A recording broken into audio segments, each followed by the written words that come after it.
Good morning and welcome, or good afternoon from wherever you're joining this broadcast, and welcome to Leadership Conversations with Dr. Andre and Adam. I'm Adam Timm with the Healthy Dispatcher. And also, I just want to recognize you for Telecommunicators Week. It is National Public Safety Telecommunicators Week.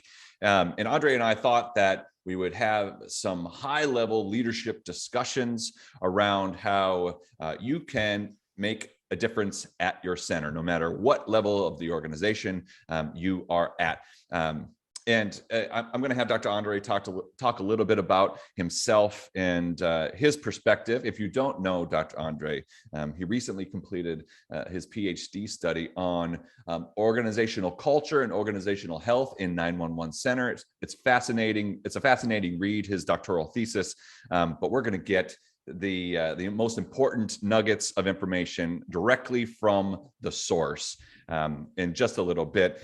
This is the first of 4 sessions, or 4, I guess you could say, podcast or video blogs that we're going to be doing over the next 4 days here during Telecommunicators Week. And we have designed them to be 10 or 15 minutes long, pithy, something that you can just tune in quickly, grab something that you can use, and then go back to your busy life.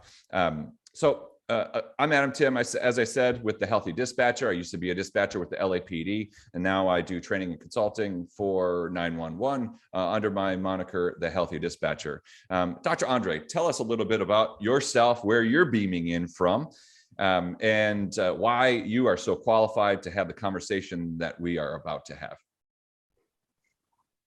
Right. Thank you very much, Adam. Yes, very happy to be here and be a part of the A-Team, this wonderful, wonderful week celebrating all the superheroes, the heroes behind the headset. Very exciting week in times here in Doha, Qatar, which is where I'm at, on the other side of the world, my night, your day. And being that it is your future, I can tell you it's very bright indeed. Been here probably about 7 years, working for the ambulance service assistant executive director, but also now the head of the profession. We have a profession here that I know that we in the United States have been working very hard to make sure that our dispatchers are reclassified. And I was able to do that with the ministry here and classify our EMDs as healthcare practitioners. So that makes me now the head of profession, which is pretty exciting. Wow, So yeah, awesome. doing a lot of work, studying, trying to learn as much as I can, and we'll talk a lot about that as well, just to make sure that I'm fully developed and have a really good understanding of what it means to work for an organization and how to use that knowledge to improve recruitment and retention within an industry that's been struggling with this for a very, very, very long time. Yeah, absolutely. And what I find so interesting is you have now the academic chops, the scholarly chops, with PhD after your name. What is the name of your study, of your dissertation, for the viewers? Yeah, it's called Job Demands That Influence the Organizational Commitment of Public Safety Telecommunicators. Going into that, you know, when you're doing research studies, especially at the PhD or even the master's degree level, the topics have to be very, very long. And this was actually a requirement to keep it as short as possible so that people who are doing research and out there trying to find information, make sure there's enough words or keywords in order for them to be able to find it. But, Yeah. You know, as we know, we're called a lot of different things: public safety telecommunications officers, you know, communicators, a lot of different things, dispatchers. So it needed to be something that would, you know, the best we could try to catch everyone. Yeah. So it was job demands and organizational implications was the first little snippet. Yeah, job demands. And the reason why I chose job demands as opposed to what we've seen is limited research, is a lot of people that are writing currently really talk about job stress. And my research indicates that really job stress is just a small portion of what we as public safety telecommunicators and dispatchers actually feel, experience every day. So the qualitative part of this process that I did an interview down at Orleans Parish Communications District in New Orleans. They go through a lot of activity, the hurricanes, they got Mardi Gras, lots of different events. And it was exciting to go there and really understand what the job demands are. These are not just the stress, but understanding the physiological as well as the sociological and psychological impact of the job. So it's not just we answer phone calls, but what does that do to you? How do you feel when you're at the job, off the job? How does it manifest itself? And then, what we can do to make sure that we are resilient enough to recover from all of those things. Yeah, and I love that your perspective is tempered by your frontline operations experience as well as a leader in your organization. So you have the academics, you have the research, and then you have where you work informing your research as well. So you can say, oh, isn't this interesting? I thought this might be the case. And through empirical evidence, I can say this is actually the case. It's even more powerful to say this is what we think it was going to. This was the hypothesis, and this is what we found. If you're watching, you might still be wondering, what does it actually mean? The research that he did. We'll dive into it a little bit more deeply. But essentially, and I've read the results, and I've read the study. Essentially, what Dr. Andre is saying, and I don't want to put words in your mouth, but tell me if this is accurate. You found that the stress of the job doesn't necessarily mean. So oftentimes it's said the reason why people leave the profession, the 911 profession, the reason why we have low morale in our centers, the reason why we're having this so-called staffing crisis is because of the demands of the job, because the job is so stressful. What you're saying is it's more complicated than that. It isn't that it's stressful and people leave the job because it takes them some time to get stressed out or learn about the stresses of the job, and then they leave. There's other things. There's other things that impact one's commitment to the organization that they work, to the 911 center that they work. Is that correct? Absolutely. That is absolutely correct. Yes.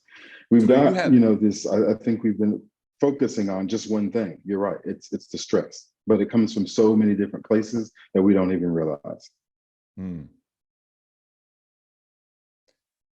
So it's almost like this is, I was just thinking through something. You almost have like the secret, to the elements of an organization that like you can see the matrix. So we say it isn't just the job. And in fact, if we say that it's the job, then we can never hope to have a fully staffed center, because the job is the job. The work is the work. If we say it's the work that is pushing people out of the organization, what do we do with that? We can't change the content of the calls. We can't change the traumatic nature of the work. But you're saying it isn't the work necessarily. I mean, the work is almost a secondary or some other in the hierarchy of implications or influences. The work ranks down. It's these other things that we're going to talk about in this conversation. Correct. Like you said, the work itself, I think we do a really good job of training people to the skills on how to answer the calls and how to dispatch. But the impact of those things that we don't think about, the emotional issues, the mental demands of the job, as well as the physical, they're kind of accepted because we know this is the job. It is the work. Does it get busy? Yes.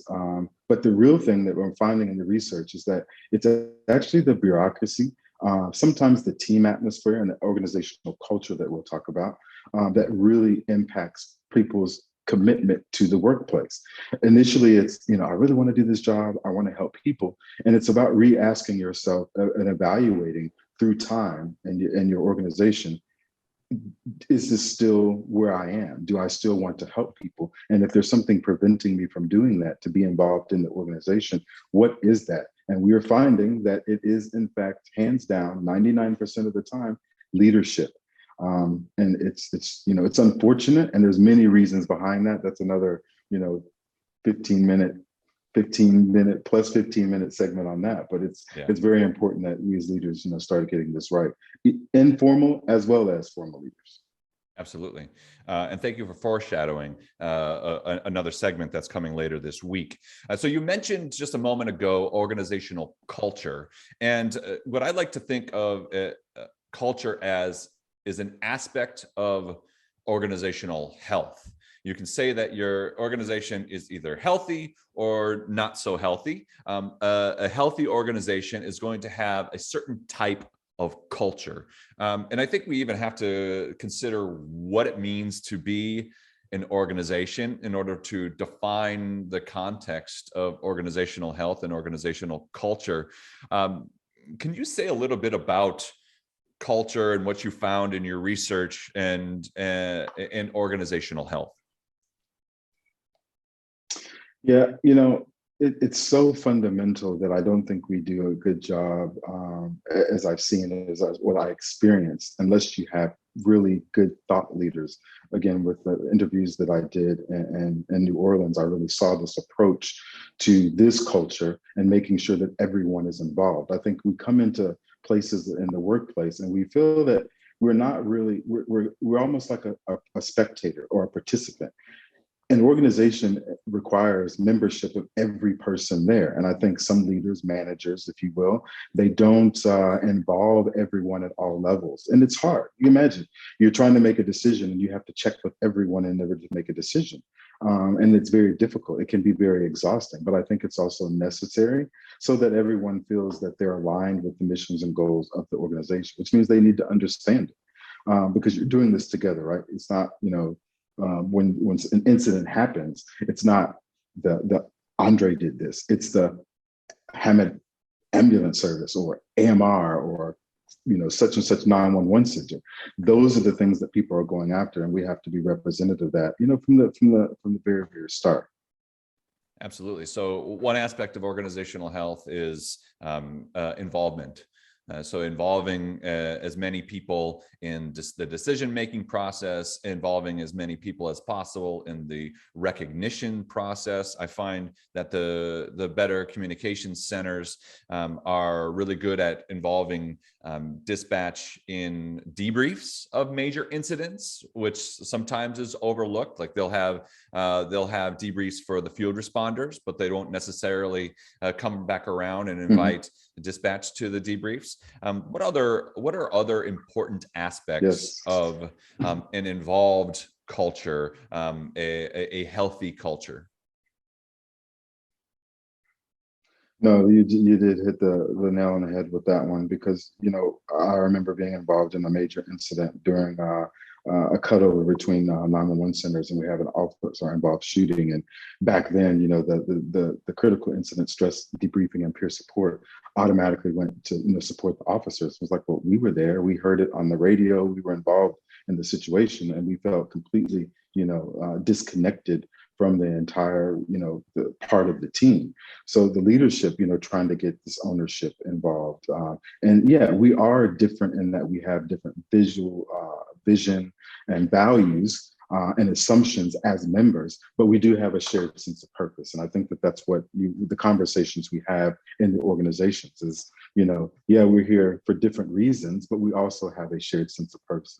So it's being that participation, innovation to make us more functional than as we all are very toxic and dysfunctional.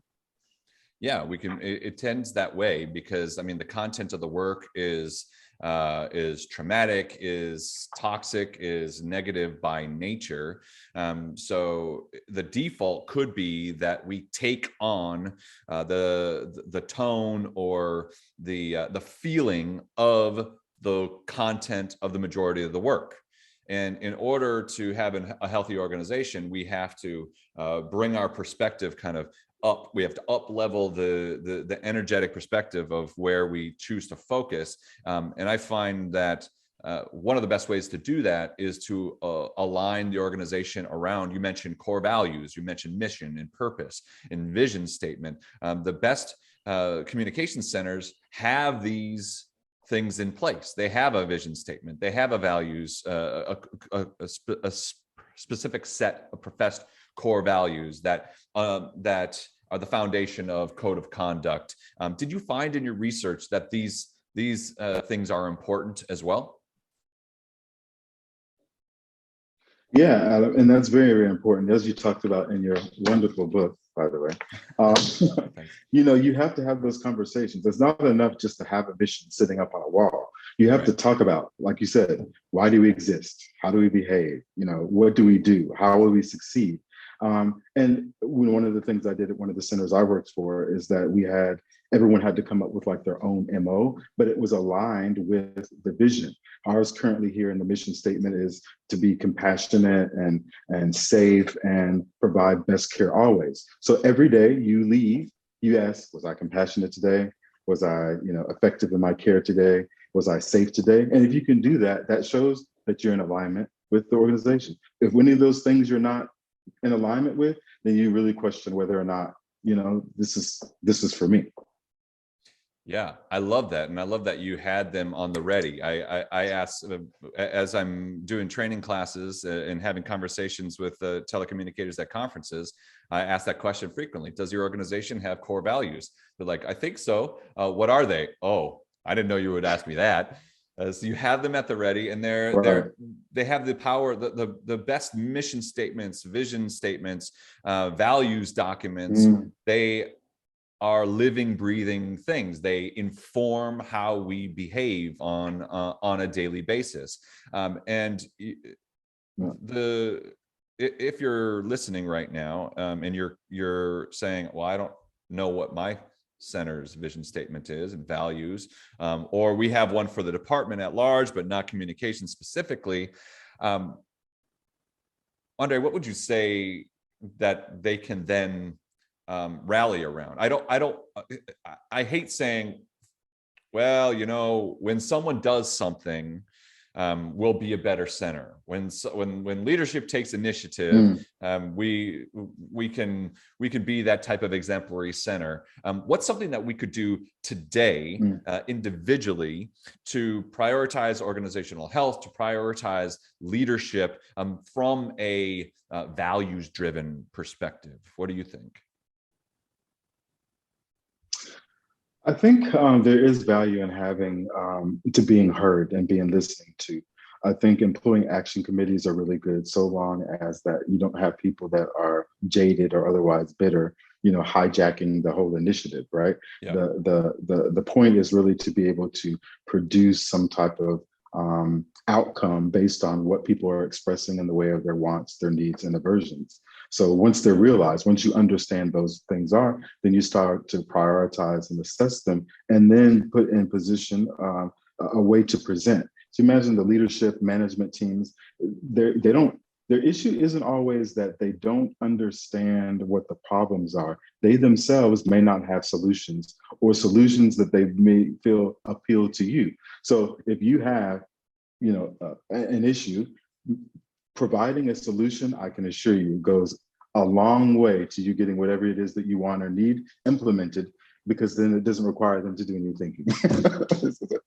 Here's the problem, here's the solution. Now all you have to do is, is do it. So I think, finding those small wins, again, talking and having those conversations, not being afraid, to reach out and have those. They're there, they will listen, but, to make your solution a reality where there's a win-win on both sides is always very, very important. So tell me, how would you, so you're a busy executive at a busy center, you have 167 employees. How would you like a frontline employee who is clear about a problem inherent in the way the organization works, but they've also taken initiative, they've fleshed out a couple of solutions that could address this problem?